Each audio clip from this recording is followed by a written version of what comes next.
Irmão K. Intervenção de Jiddu Krishnamurti. Consciência conhecida e consciência desconhecida. Eu sou o Irmão K. Eu transmito a vocês meu amor e minhas saudações. Irmãos e irmãs, aqui e em outros lugares, foi-me solicitado, pelo Conselho dos Anciãos, para desenvolver uma série de elementos referentes ao que é a consciência e ao que ela não é. Eu iria, se vocês quiserem, da maior para a menor.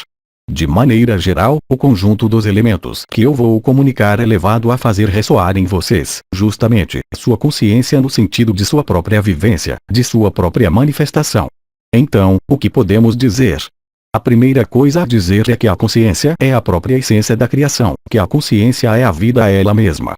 A consciência é, também, o movimento do elétron ao redor do átomo, que o movimento é a marcha dos universos, tal como vocês podem percebê-lo, aqui, sobre esta Terra, e que todo o processo está ativo e consciente.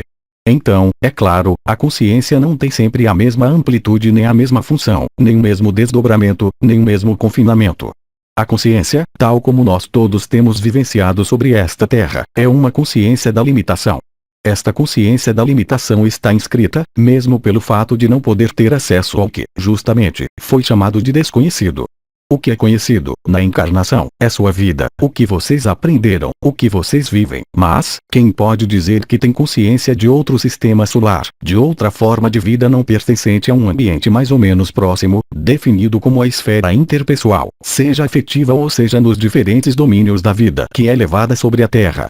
A consciência da Terra, dos seres humanos que ali estão é então parcelada, fragmentada, limitada. Existe, portanto, mesmo nesse mundo onde vocês ainda estão, uma noção de confinamento, de separação, de distância e de isolamento. Cada consciência vai então parecer como desligada de outras consciências. Isso é o próprio princípio da consciência que vocês conhecem como consciência distanciada, separada, denominada consciência fragmentada ou consciência do ego, ou personalidade, se vocês preferirem. Esta consciência, obviamente, pode, ela também, em meio a este confinamento, apresentar, eu diria, toda uma gama de mecanismos, toda uma gama de funcionamentos, com suas leis que lhe são próprias, em meio a este confinamento. Esta consciência é aquela que, então, anima cada vida sobre esta Terra. Um vegetal não é um animal não é um ser humano e um ser humano não é um anjo. Há, portanto, um mecanismo particular que mostra uma partição, uma distância de consciências que estão, a priori, confinadas, não comunicantes ou, em todo caso, não permutáveis. As leis desta Terra não são as leis do universo. O grande erro da consciência humana foi querer imaginar, supor, pressupor, que a consciência do universo funcionava segundo as mesmas regras e as mesmas estruturas, ou condicionamentos, que existiam na consciência humana confinada. A característica desta consciência é que ela funciona segundo um sentido particular que é estritamente oposto ao da consciência que lhes é desconhecida, chamada de consciência unitária. A consciência do ego funciona sempre segundo um modo que eu qualificaria de apropriador. Este modo apropriador permite, justamente, exteriorizar e manifestar certa forma de análise denominada projeção, possibilitando colocar limites e compreensões e vivências profundamente diferentes conforme o próprio objeto desta projeção. O ser humano não pode, portanto, confundir um animal com outro ser humano. Os mecanismos, aliás, de desvendamento, em meio a este confinamento de consciência, de um animal, não é absolutamente o mesmo que o mecanismo de desvendamento da consciência de um ser humano, neste confinamento. A consciência, então, evolui nesse mundo segundo um modo que é denominado distanciador, separativo, discriminante. É assim que o ser humano definiu e vive a consciência do seu conhecido, ou do que pode ser, em todo caso, conhecível, com as ferramentas particulares que são, ou sentidos, ou a técnica, ou intelecto, ou afetivo. Há então literalmente uma forma de segregação, de partição, de por distância e separação dos elementos constituindo a própria vida do ser humano sobre este mundo. A consciência da personalidade sabe muito bem fazer a diferença entre, por exemplo, seu filho e seu marido ou, ainda, entre seu filho e uma criança que não é sua. O que é conhecido é, em geral, o que é apropriado.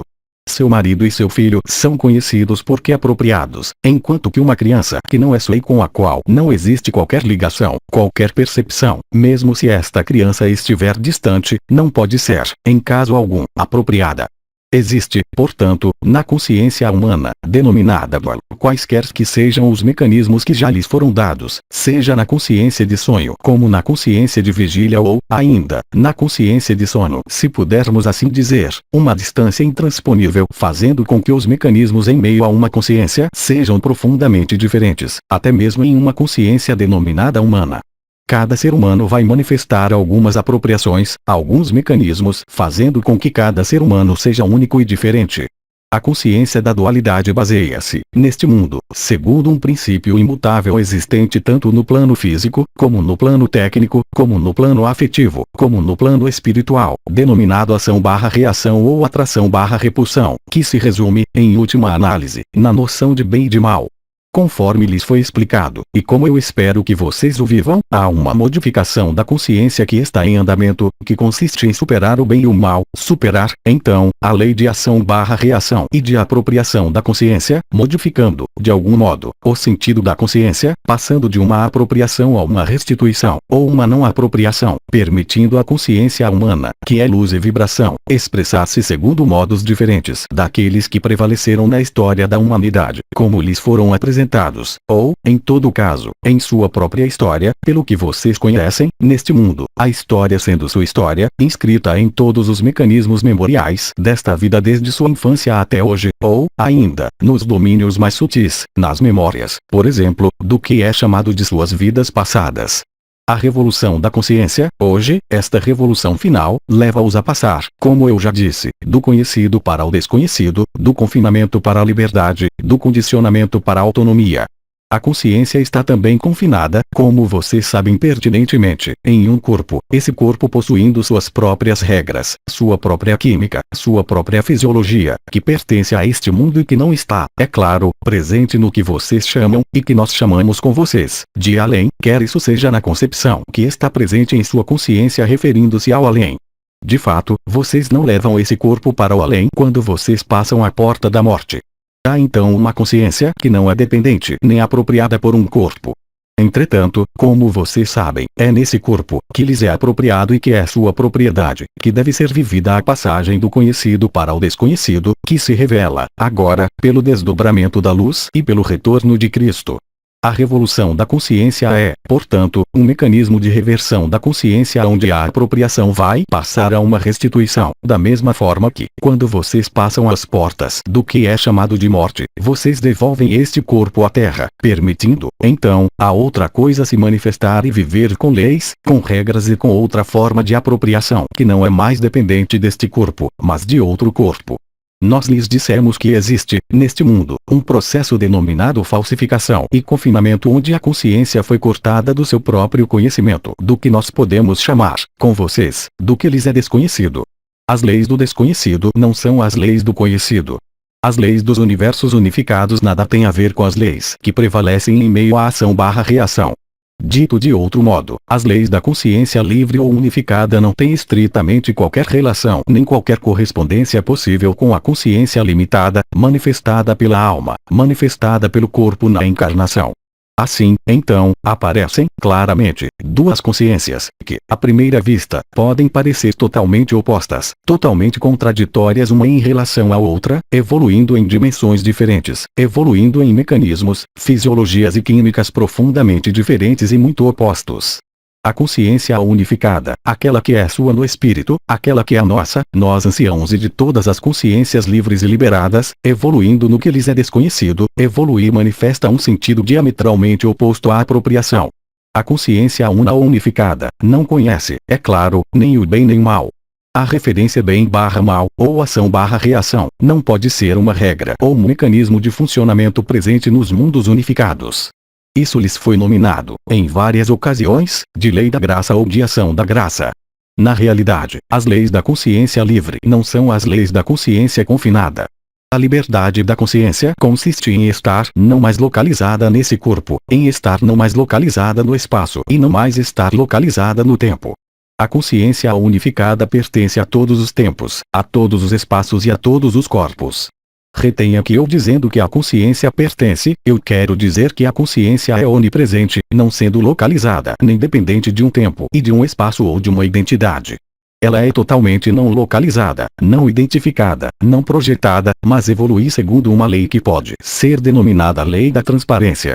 Uma consciência, nos mundos unificados, não sendo mais afetada pelo que eu denominei, há algumas semanas, fogo elétrico ou fogo do Fuat, fogo da alma e da personalidade, não tem mais que ser forçada, de maneira alguma, a qualquer confinamento, a qualquer limite, a qualquer identificação. A consciência, assim livre e liberada, é autônoma. Esta autonomia significa que ela não depende de qualquer constrangimento, de qualquer confinamento e de qualquer lei outra senão da ação da graça e da transparência. A consciência liberada não é afetada pelo que é chamado de jogo da sombra e da luz sobre este mundo. Cristo lhes disse: meu reino não é desse mundo e a luz não é desse mundo. Vocês estão nesse mundo, mas vocês não são desse mundo. Esse corpo físico pertence a esse mundo, já que vocês o devolvem ao deixar este mundo. Dessa maneira, então, a consciência unidade e unitária não pode estar presente e anexada, ou pertencer, se vocês preferirem, a esse corpo manifestado na densidade e na lei de ação/reação. Nós, então, chamamos um outro corpo. Esse corpo foi denominado corpo de estado de ser. Este corpo de estado de ser que foi aprisionado, de certa maneira já que privado do acesso à experiência da encarnação, no Sol por alguns princípios isolantes e condicionantes. Eu lhes expliquei e exprimi esses conceitos e esses princípios como forças arimânicas e luciferianas, opondo-se a Cristo e, portanto, à unidade. O paradoxo, pois é que, hoje, para validar a consciência unificada, vocês são obrigados a viver esta consciência da dualidade. Há então um mecanismo preciso em operação atualmente, e agora, para muitos de vocês, há algum tempo, de sobreposição, de alquimia, entre um corpo denominado corpo de consciência confinada e outro corpo, pertencente a outra dimensão, chamado de corpo de estado de ser. O corpo de estado de ser caracteriza-se por sua liberdade, ou seja, a consciência do estado de ser, e a vivência do estado de ser, não é dependente de qualquer confinamento, de qualquer limite. A consciência não está fechada. Ela é transparente, portanto, permeável, em todos os sentidos, em todas as direções, em todos os tempos, a todas as outras consciências liberadas. Isso é extremamente difícil de conceber, no mental, na consciência separada já que ela não a conhece, já que ela não pode viver a experiência, na totalidade, exceto para alguns indivíduos tendo sido capazes de sair até o Sol. Existe então, neste nível, um déficit de consciência, evidentemente, fazendo, logicamente, duvidar da existência de tal consciência, já que ela é desconhecida. Muitas vibrações foram colocadas, depositadas, sobre esta terra desde certo tempo tendo sido preparado desde tempos imemoriais, permitindo a sobreposição ou a fusão entre a consciência conhecida e a consciência desconhecida. Foi todo este trabalho que vocês realizaram, aqui como em outros locais, referente aos novos corpos, ou novas frequências metatrônicas. Ativação e desdobramento da luz, não mais fechada no terceiro olho, mas na coroa radiante da cabeça, liberando-se, na mesma ocasião, retornando e permitindo, para a consciência conhecida, apreender e viver estados aproximando-se do desconhecido e se aproximando da autonomia e da liberdade.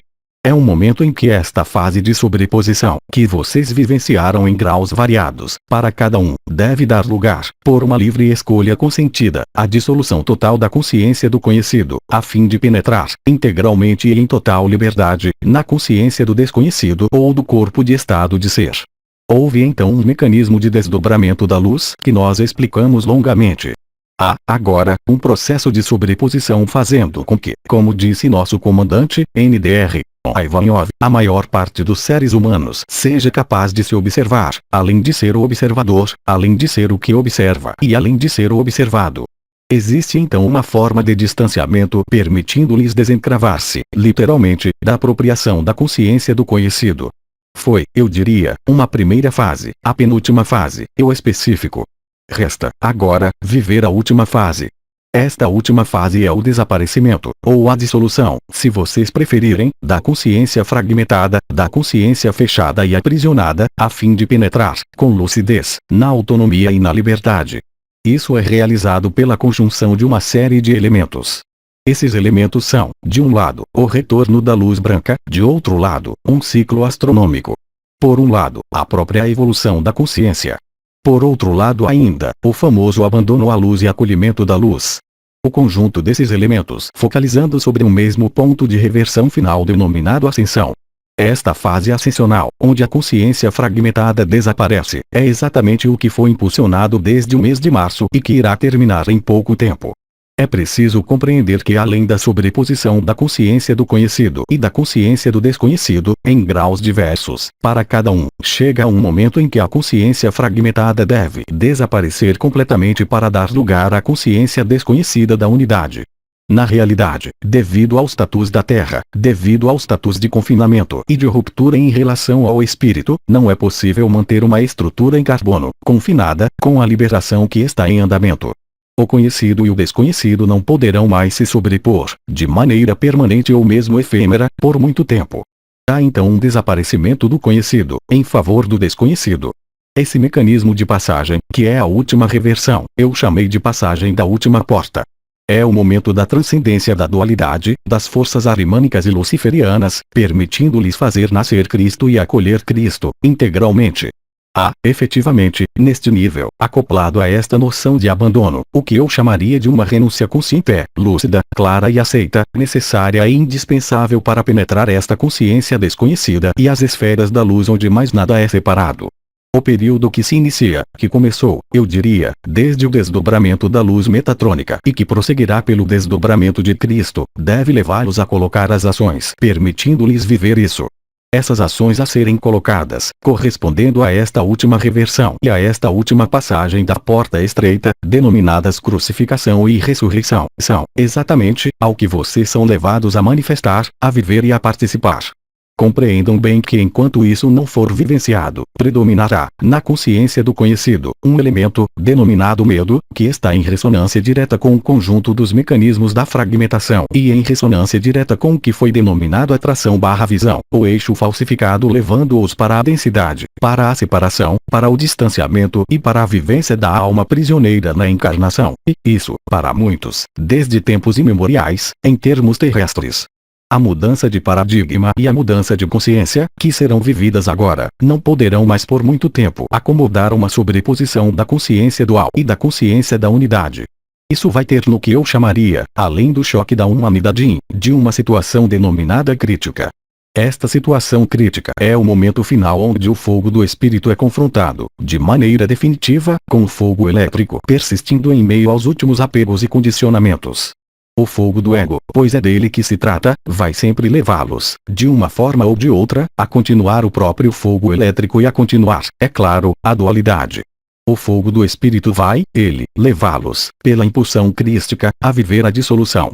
Existem então, claramente, nos momentos que estão para viver, uma apropriação e uma restituição, tendendo cada um em um sentido e visando fazê-los viver, fazê-los sobreviver, é mais correto, uma ilusão de separação ou fazê-los viver a unificação.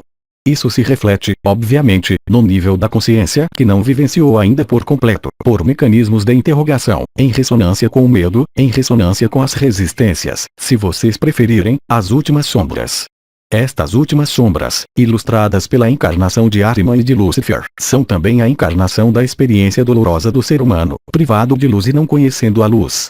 Isso vai tomar uma acuidade, uma intensidade muito particular que, para alguns, irá se tornar explosivo. É o caso de dizer, onde a consciência vai, literalmente, ou fundir no corpo de estado de ser, ou resistir no corpo físico.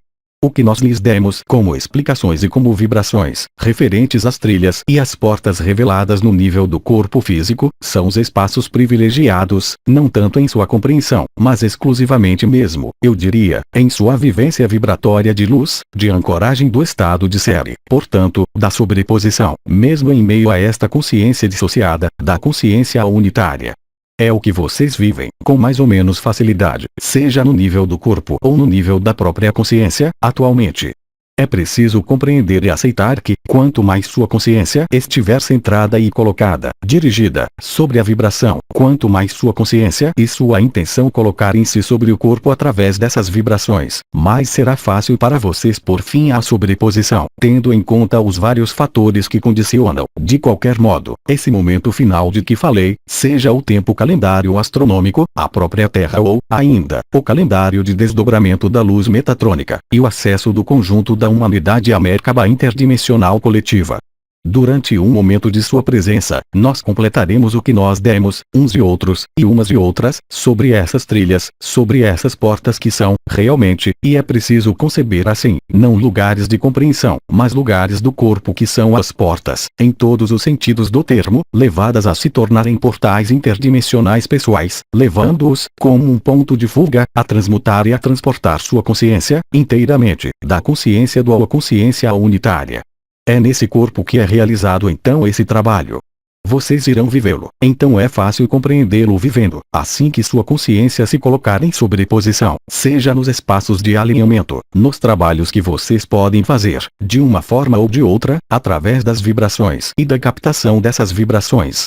É evidente que, a partir da intervenção final de Metatron, dentro de poucos dias, NDR, no domingo, 7 de agosto de 2011, às 11 horas, vocês serão capazes de compreender os mecanismos que eu falo porque vocês irão compreendê-los na consciência e não com o intelecto, porque vocês irão vivê-los. Muitos de vocês vão começar, de maneira voluntária, e também para aqueles que não desejarem, de maneira totalmente involuntária, a viver esses momentos que eu chamaria de dissolução, onde mais nada vai funcionar como antes, sejam seus hábitos, seus gestos, seu mental, suas emoções, e toda a sua vida, de uma maneira geral, vai se transformar, permitindo-lhes ter acesso a espaços de não tempo, a espaços de não espaço, a espaços de não identidade e de não personalidade. Esta imersão nesta consciência desconhecida, se vocês aceitarem, tornar-se-á cada vez mais evidente e cada vez mais fácil de manifestar. Obviamente, não é preciso perder de vista que, nesta fase final, a própria consciência é levada a se dissolver, ela mesma, em seu conhecido. Somente o ego da consciência conhecida é capaz de experimentar e de fazê-los experimentar o medo. Mas o próprio mecanismo desta fase final irá permitir-lhes ver, de algum modo, seus medos, face a face, a fim de desidentificar-se e de desengajar-se de tudo o que isso implica como emoção, como atividade mental ou como medo. Em resumo, quanto mais vocês forem para a vibração da luz, mais vocês irão extrair-se com facilidade da ilusão, porque não haverá mais tomada possível, pela consciência conhecida e pelo fogo do ego, nesta ilusão. Compreendam bem que não se trata de fugir do que quer que seja, pois essa sobreposição e essa dissolução, se vocês estiverem nesse mundo, podem apenas ser vividas sobre esse mundo, portanto, deve ocorrer antes de uma fase final. Compreendam bem que, a partir do instante em que vocês viverem suficientemente a consciência deste desconhecido, que irá se tornar então, forçosamente, conhecido, não haverá mais, e cada vez menos, no início, e mais, resistências, medos ou apegos. A evolução da consciência, como isso foi, aliás, perfeitamente descrito, tanto no Oriente, como no Ocidente, como no Extremo Oriente, sempre insistiu sobre esta consciência particular que é, hoje, levada a tornar-se a norma, nesta fase final. Há então um mecanismo de aceitação da experiência. Até agora, podíamos dizer que era preciso buscar, mesmo no nível do sentido, o que significava o abandono à luz, que era preciso focar a consciência sobre os diferentes pontos de vibração, para senti-los. Hoje, a luz se revela, Cristo se revela e lhes permite viver isso sem qualquer esforço e sem qualquer intenção. A intenção se estabelece sozinha no momento em que vocês aceitarem que o fogo do ego se acalme, a partir do momento em que os medos forem transmutados pela própria luz. Não são vocês que entram em reação, mas é, sim, a ação direta da luz, em sua ação de dissolução da ilusão. O processo, em suma, vai tornar-se cada vez mais sem esforço, cada vez mais fácil, a partir do momento em que as últimas resistências estiverem prestes a desaparecer de sua própria consciência. Naturalmente, eu não escondo de vocês, aí tampouco, que para cada um isso terá implicações e estas implicações, vocês compreenderam, é claro, irão se situar na consciência conhecida e, em todo caso, no que irá permanecer. Várias atividades serão, então simplesmente, impossíveis. Eu não posso listá-las porque elas não serão as mesmas para cada um. Cabe a vocês adaptar-se a esta liberdade nova, a esta expansão nova, a esta ausência de apropriação, ou desengajamento da apropriação, a fim de deixar a consciência unitária se instalar, de maneira cada vez mais duradoura, até o momento em que ela se tornar definitiva. Da qualidade de seu estabelecimento na nova consciência irá resultar a facilidade com que irá se dissolver, para vocês, a totalidade do que era chamado de ilusão. Vocês não terão, aliás, mais nenhuma lembrança do que corresponde à personalidade, quaisquer que sejam os componentes. Isso será vivenciado, eu lembro a vocês, não no medo, mas na alegria mais total, pois reencontrar Cristo é reencontrar o amor, o sentido e a verdadeira vida. Há apenas o ego que tende a acreditar que isso é o fim. Isso não é um fim, mas é bem, realmente, um início. Dessa maneira, então, este período que vai se estender entre o que é denominado esta data do último desdobramento da luz metatrônica de 07 de agosto, firmando o retorno de Cristo, muito pouco tempo depois da intervenção de Maria, irá se refletir pela reunificação da nova triunidade, ou seja, Cristo, Maria e Miguel, na data da festa do Arcanjo. A data calendário da festa do Arcanjo, NDR, 29 de setembro de 2011, firmará então, em sua consciência, o fim de alguns processos pertencentes à ilusão. Isso irá ocorrer cada vez mais facilmente. Nada há então para temer. Nada há então para projetar. Há apenas que acolher a experiência, pois é uma experiência, e é através desta experiência que será possível e realizável o acesso total à unidade, ao corpo de estado de ser e à verdadeira vida.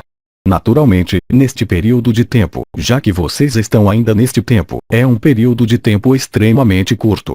É nesse período de tempo que será possível estabelecer em si sua unidade, inteiramente, qualquer que seja o tempo, podendo ainda existir em meio ao conhecido que está aí, também, diferente para cada um, pois, aí também, existe um calendário pessoal para cada um.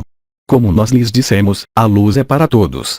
Não há qualquer exceção, qualquer que seja, que poderá negar ou renegar a luz. O mecanismo vibratório, colocado em operação, determinará a escolha da consciência, que, em qualquer caso, não é mental ou afetiva, mas resulta diretamente desta sobreposição entre a consciência conhecida e a consciência desconhecida, e a dissolução mais ou menos rápida e fácil da consciência do conhecido. Aí está, em preâmbulo, o que eu tinha que entregar a vocês. No espaço de tempo que nos será atribuído nos próximos dias, eu darei, aí também, técnicas de sobreposição das duas consciências, indo além da ativação das trilhas, mas se apoiando nesse conhecimento, a fim de fazer a junção, de algum modo, e a sobreposição, entre o conhecido e o desconhecido. Então, irmãos e irmãs, meu amor permanece com vocês em vocês e eu lhes digo certamente até dentro de muito pouco tempo e nós iremos, agora, comungar com todo o meu amor.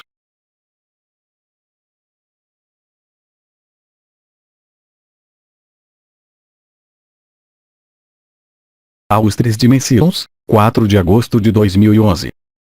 Tradução para o português. Zuma Peixinho. Mensagem atemporal.